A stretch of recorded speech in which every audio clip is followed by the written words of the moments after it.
Carrocentrismo e ruas completas. Caminhos para um trânsito inteligente.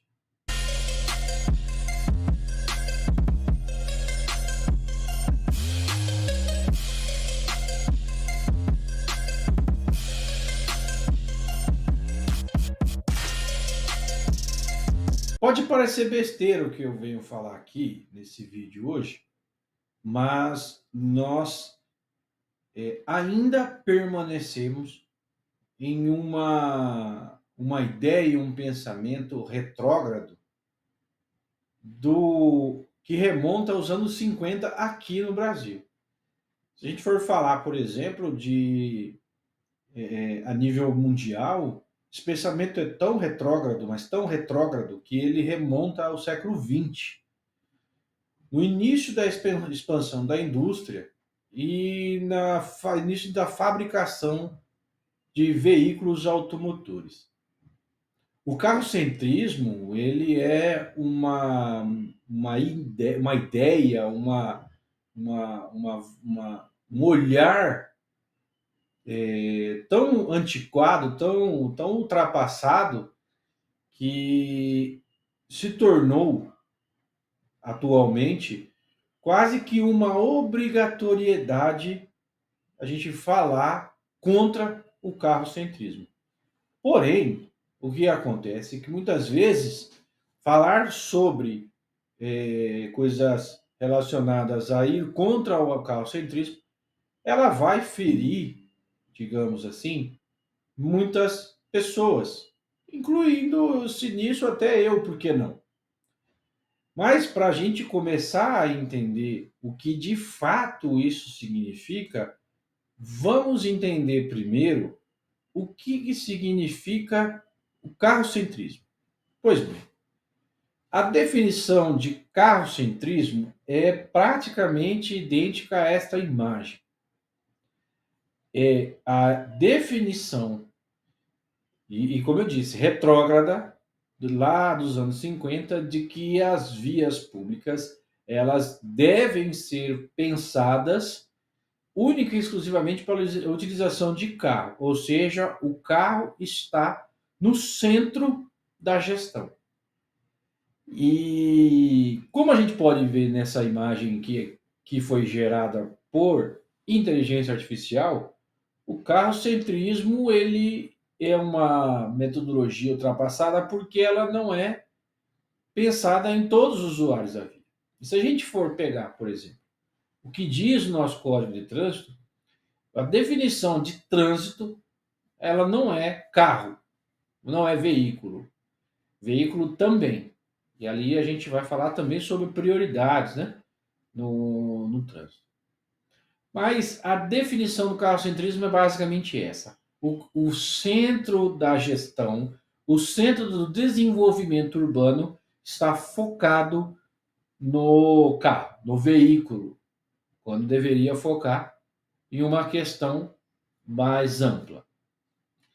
Quais são os impactos negativos desse carrocentrismo? A gente vai ter aqui congestionamentos, que a gente sabe que infelizmente são confundidos muitas vezes por aí com relação ao público como trânsito, e não é. O congestionamento é de fato faz você ficar parado muito tempo nos seus deslocamentos.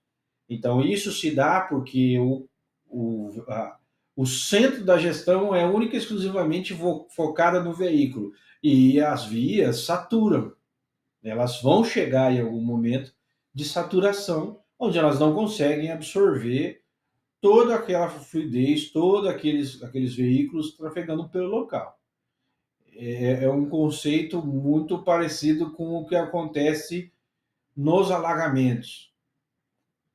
O escoamento de água dentro do rio, dentro das galerias, não é tão volumoso que aquele sistema ele é incapaz de absorver aquele volume e aí ele transborda. No caso do congestionamento, ele não tem como transbordar, então ele para.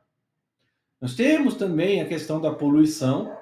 Isso aí eu acredito que todo mundo já deve ter uma noção de que o veículo automotor movido a combustível fóssil vai gerar uma grande poluição a níveis alarmantes, principalmente em grandes centros urbanos. Sinistro, quanto mais veículos na rua, automaticamente mais sinistro vamos ter. Óbvio, isso é uma equação até fácil, simples de executar. E a exclusão social vem daquilo que eu já disse sobre a definição do carrocentrismo. Você acaba excluindo outros modais, outros utilizadores daquele espaço, você acaba excluindo ele do centro do planejamento. E aí você acaba, digamos assim, deixando que quem não tem acesso a esse tipo de recurso tenha mais limitação a utilizar a via pública, além da degradação dos espaços públicos, que transforma de fato a cidade, como eu coloquei nesse tópico, menos acolhedora e deixa de ser algo pensado para todos. Pois bem, e aí o que causa esse carrocentrismo? Da onde que a gente tira essa ideia? Primeiro, planejamento de forma histórica, planejamento urbano e políticas públicas mal executadas. Então, a gente tem, historicamente, as cidades projetadas para priorizar os veículos, muitas vezes, nem todas, mas algumas delas projetadas para receber uma enorme quantidade de veículo. E aí a gente tem um problema de afunilamento, ou seja, Marginal Tietê, Marginal Tietê é um exemplo disso aqui em São Paulo. Nós tínhamos duas pistas, a expressa e a local, e aí fizeram uma pista intermediária, né? A que fica entre as duas, fizeram mais pistas, porém os gargalos continuam porque as pistas não têm onde escoar. E aí é como se você pegasse um grande rio e colocasse dentro de um cano de 3/4, para que ele escoasse lá dentro. Não suporta. Fato. Então a gente também tem a influência da indústria automobilística, porque querendo ou não, ela vai ter a necessidade de fazer as vendas desses veículos, obviamente ela vai incentivar que se utilize cada vez mais os veículos para trocar, para fazer aquela questão de renovação de frota, ou até que você tenha mais de um veículo dentro da sua residência, na sua família. E também a cultura do automóvel. Essa cultura ela foi colocada aqui no Brasil por longos anos de que o carro é um status, é um símbolo de propriedade, é um símbolo de sucesso, é um símbolo de que nós somos muito possessivos, nós somos muito de status. Então, se eu tenho um carro bonito, um carro legal, automaticamente eu tenho esse status. Então, isso acaba, de certa maneira, auxiliando nessa questão do carrocentrismo no Brasil. E não é uma exclusividade de São Paulo, enfim. O que a gente tem como alternativas ao carrocentrismo? E aqui elenquei algumas dessas possibilidades que a gente pode ter com relação à alternativa ao carrocentrismo. Um transporte público eficiente, aqui nós temos dois exemplos de integração e de evolução de transporte público, que é Curitiba e São Paulo. São Paulo ele é um exemplo, mas São Paulo ainda precisa entender, e a população também precisa entender, que nós temos a maior cidade do Brasil em população, é a quinta metrópole do mundo, em São Paulo. Nós temos mais população na cidade de São Paulo que em muitos países. Então, são desafios grandes, mas a movimentação, você pega um transporte público hoje, você anda na cidade de São Paulo com integração. Então, existe sim um sistema de transporte público que precisa ser melhorado, mas ele é, até certo ponto, ele é até eficiente. E Curitiba, com os BRTs que eles têm lá, também é uma grande uma potência em transporte público. Mas nós também temos a possibilidade de melhorar a infraestrutura para ciclistas e pedestres. Nós temos que entender que isso são modais também, né, de transporte e que precisam ser revistos. A gente precisa parar de deixar a calçada ou locais de ciclistas segregados da via de uma forma decadente,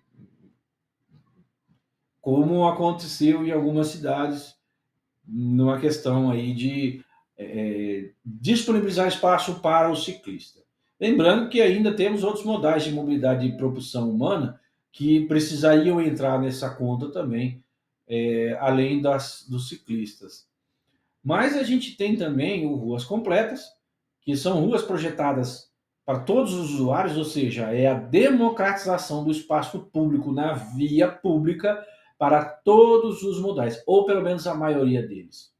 E tecnologia e sustentabilidade, inovação tecnológica para otimização de trânsito e transporte público, que são, por exemplo, os aplicativos de transporte que podem fazer isso, sobreposição de linhas que às vezes existem, mas elas poderiam se conversar ao invés de trabalhar duas linhas, três linhas passando no mesmo lugar, remodelagem dessas linhas, fazer hubs de transferência de modais entre alguns terminais que tenham uma maior movimentação de pessoas para outro que não tanto tem assim público. Mas o que eu queria trazer para vocês aqui hoje é o seguinte: o carrocentrismo é, ao meu ver, quase que uma doença. Ele é uma problemática enorme para as cidades, principalmente as cidades grandes, que precisam ser reformuladas para que possam desincentivar o uso do veículo particular, promovendo a utilização de transporte público, com transporte público de qualidade satisfatoriamente, para que possa comportar de fato esse público. E aí eu tenho aqui uma possível solução para esse problema, que é o chamado ruas completas. Que esse ruas completas, ele é um modo novo de agir das cidades. É um novo modelo de ação. Muito se fala sobre isso em cidades do mundo afora. Algumas cidades aqui no Brasil já estão utilizando o ruas completas, mas existe uma cidade no mundo que é referência nesse tipo de organização, de remodelagem da cidade para atender todo o seu público, não só o carro, que é Barcelona. Quem tiver a oportunidade, tiver curiosidade, pesquise sobre Barcelona, que vocês vão ver que a cidade é bastante projetada, de fato, é uma cidade pensada. O Ruas Completas é um contraponto ao modelo carrocentrista. Nós precisamos desativar isso. E o Ruas Completas é a democratização, como eu disse, do espaço público, na via pública, para todos, onde você tem calçadas largas, onde você tem faixa de transporte público, onde você tem o ciclista, onde você tem uma abordagem mais convidativa às cidades através desse conceito de ruas completas. O que a gente precisa perceber nesse caso é que talvez nesse primeiro momento o modelo de ruas completas não seja uma coisa que vai chamar atenção, mas a gente precisa entender que nós não temos mais espaço na via pública para comportar essa quantidade enorme de veículos que estamos colocando nas ruas. Não há espaço. Em algumas cidades está saturado já. Então, o que esse ruas completas, esse conceito de ruas completas vai fazer para melhorar essa questão? Vai oferecer uma infraestrutura equitativa para pedestres, ciclistas, usuários de transporte e motoristas, fazendo aquela mudança que a gente já vem falando, por exemplo, da estrutura básica entre as prioridades no trânsito. Antigamente a gente tinha menor, maior, um maior cuida do menor. Agora o conceito ele está muito mais focado no sentido de ciclista, que seria as mobilidades ativas, pedestres, ciclistas, skatistas quem anda de patinete, de patins, patinadores, né? Então, as mobilidades ativas, em primeiro lugar, até para incentivar uma questão de saúde física. Depois a gente vem para o transporte público e os prestadores de serviço. E depois a gente vai para o carro. Depois a gente vai para aquele usuário de carro comum, que é o carro dele mesmo. Então a gente tem alguns impactos positivos no Ruas Completas, que você tem um aumento da segurança, porque você reduz a velocidade, você traz a melhoria desse espaço para a população, você tem multimodais de transporte no mesmo espaço, compartilhando. Automaticamente nós temos uma redução do sinistro por essa demanda e uma melhoria na qualidade de vida, porque você incentiva a mobilidade ativa, os transportes ativos que são movidos à propulsão humana. Então, ou seja, você vai ter que caminhar, você vai ter que pedalar, você vai ter que. Entendeu? Então a gente tem uma melhoria dessa parte também. E aí a gente transforma esse espaço da via pública em um local mais aconchegante, mais acolhedor, trazendo com que esse espaço seja acolhedor a quem frequenta.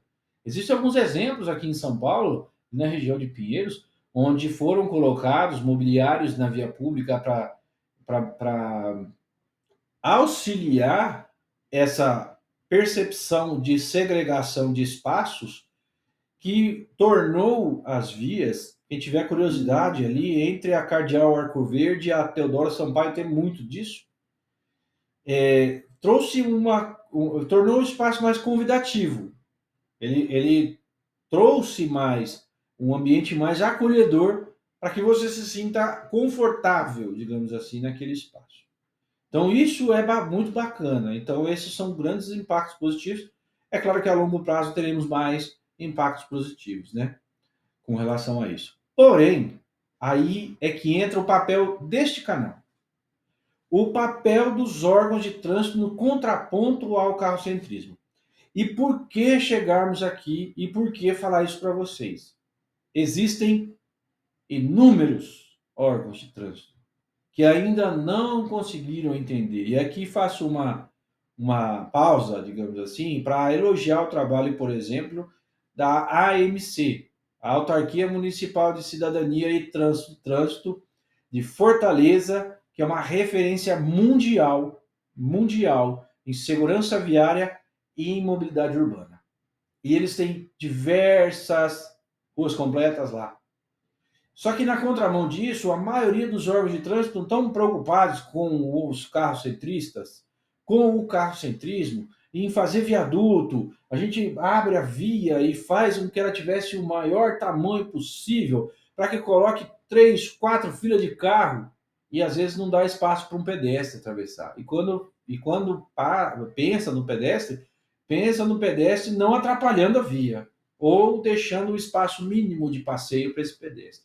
E aqui eu estou citando só o pedestre, mas poderia citar, por exemplo, o ciclista, que aí esquece, né? Então, o que a gente precisa fazer? O que é o papel do órgão de trânsito? Nós precisamos redistribuir os espaços públicos, os espaços urbanos, as vias urbanas, reduzindo a prioridade dos carros, aumentando calçadas, ciclovias, colocando o transporte público como prioridade, para desestimular o uso do carro como meio de transporte prioritário para todos. Aqueles, obviamente, que não tiverem opção vão ter que continuar, mas a maioria vão ter que deixar o carro em casa.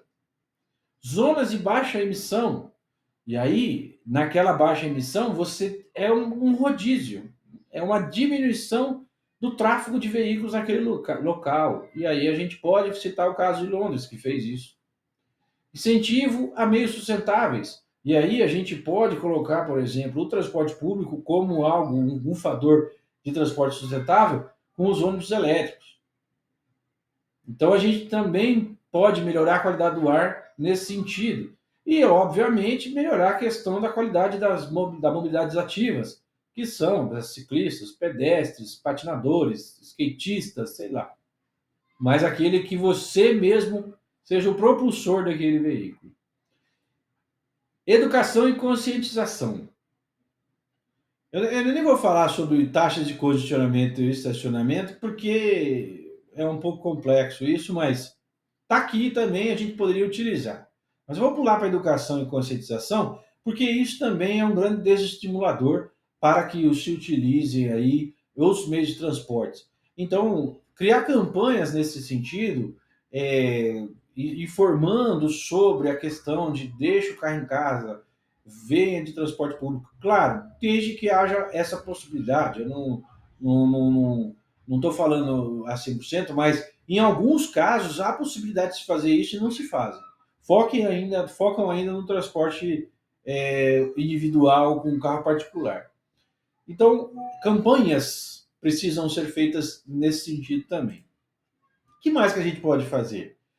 A utilização de tecnologia para disponibilizar compartilhamento desses deslocamentos. Por exemplo, o Waze, há algum tempo atrás, tentou implementar o carpool aqui no Brasil, que era algo relacionado a isso, não deu muito certo, mas poderia ser um incentivo, né? Gerir o seu tráfego de forma inteligente. Aí já falei aqui no canal sobre o Waze, por exemplo, dá uma olhada no vídeo, vocês vão entender que de repente é possível fazer uma gestão eficiente do tráfego no município de vocês e, obviamente, a participação da comunidade, conselhos municipais de trânsito, conselhos municipais de transporte. Essa abertura para o cidadão, ele participar ativamente da construção dessa democratização da via do espaço urbano, ela é com certeza um resultado extremamente positivo, vai gerar um resultado positivo. Porém, a gente tem que fazer. E aí eu coloquei aqui como exemplo o destaque para Bogotá, que eles fizeram lá na cidade de Bogotá um trabalho muito bem feito, como as ciclovias temporárias, compartilhamento dessas ciclovias, enfim, existem diversos, aqui eu poderia ficar até amanhã falando sobre diversas possibilidades que existem para a gente fazer a implementação de rua completa. Qual que é o grande situação, o grande problema? O grande problema é que às vezes nós temos dificuldade de implantar isso porque nós também não incentivamos. Então pega ali no seu município uma via mais tranquila que possa ser colocada uma ruas completas naquele local, faz um teste, tire o carrocentrismo da mentalidade daqueles que estão gestores, tragam os benefícios para que eles entendam que o carrocentrismo já acabou há muito tempo. É um conceito muito antiquado, focar única e exclusivamente no veículo particular. E aí a gente faz um movimento de melhoria na fluidez de tráfego, melhoria na qualidade de vida, com um conceito de ruas completas que eu particularmente tenho absoluta certeza será um divisor de águas na mobilidade urbana. Então, é isso que eu queria dizer nesse vídeo de hoje, largar um pouco o carrocentrismo. Eu agradeço você por ter ficado até o final desse vídeo. Curta, compartilhe, se inscreve no canal, manda para um colega, manda para o gestor do seu órgão de trânsito. Se ainda tiver alguma coisa que eu possa falar aqui, vocês tiverem interesse que eu fale, deixa aqui embaixo nos comentários que a gente faz o possível para atender. E mais uma vez, muito obrigado e até o próximo vídeo.